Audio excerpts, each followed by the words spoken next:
Hey guys, what's going on? It is Max, and I am going to feed the bees today, and I'm going to pre-prepare some of these 1 quart mason jars full of sugar syrup, sugar water. That's what I'm going to show you guys today, because there's a lot of people out there that want to help the bees that aren't beekeepers, and this is one way you can do it.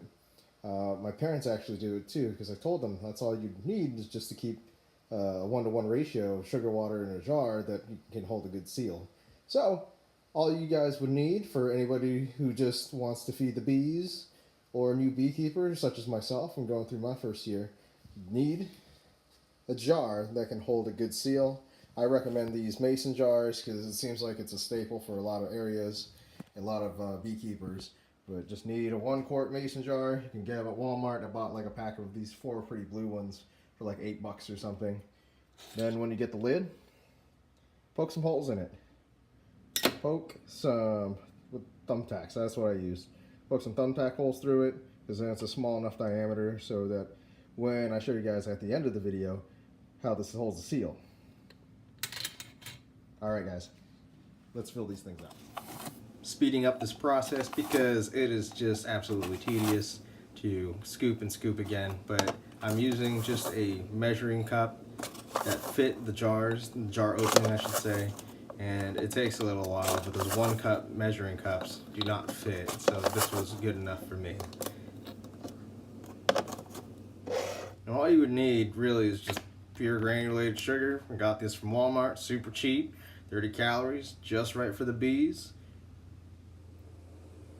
And here we go. This is all it filled up. I only filled it up halfway to the 400 to the 16 fluid ounce mark. And give or take, I was just eyeballing most of it. And now the real important part is getting nice warm water to dissolve all the sugar. And then this is the most labor intensive because sometimes depending on where you live or how your water heater is set up, sometimes it takes a while for mine to heat up, so it just mix as long as I possibly can. Now time for the rest of them.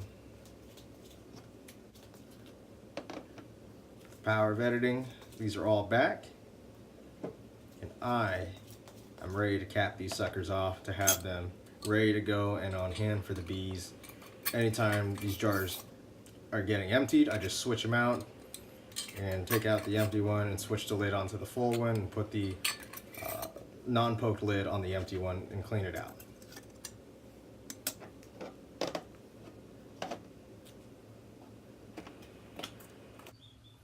And this is the final product that you would get.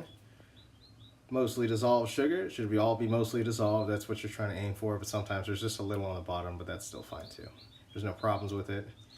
So now I'm gonna cap it, spin that sucker back on, and now I'm gonna go grab my feeding container. Here it is right there. Got it from our used Chinese food place, and I just stabbed a hole through it, just enough for the bees to get inside, and it works perfectly. I've been using this method for a while. Flip it upside down, voila. Take it outside, put it wherever you want it, and just be aware there's gonna be ants and stuff that will be attracted to that. And here the girls are, hard at work trying to keep their hive cool because it's a pretty warm day down here in Florida, so they're doing their best to keep cool. Hopefully they find the food. And they did, but I had to move one of the feeders off to the side because it was uneven on the surface that I'm using on this grill. And so you see a bunch of fluid on that right side where the honeybee is, and she's just gathering up as much of it as she can. And I'm happy that she's doing it because I don't want it to go to waste, and I want it to go to them or any other pollinator in the way that's coming by in our yard.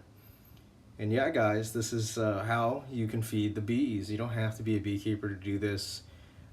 I was doing this for months, just feeding the bees and just being absolutely amazed about how many bees would be coming by.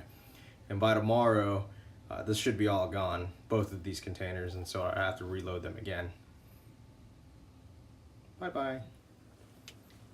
And then you get these sweet looking plants in the garden. They all will come to your garden and be super thankful that you gave them some sugar water. Thanks for watching, guys.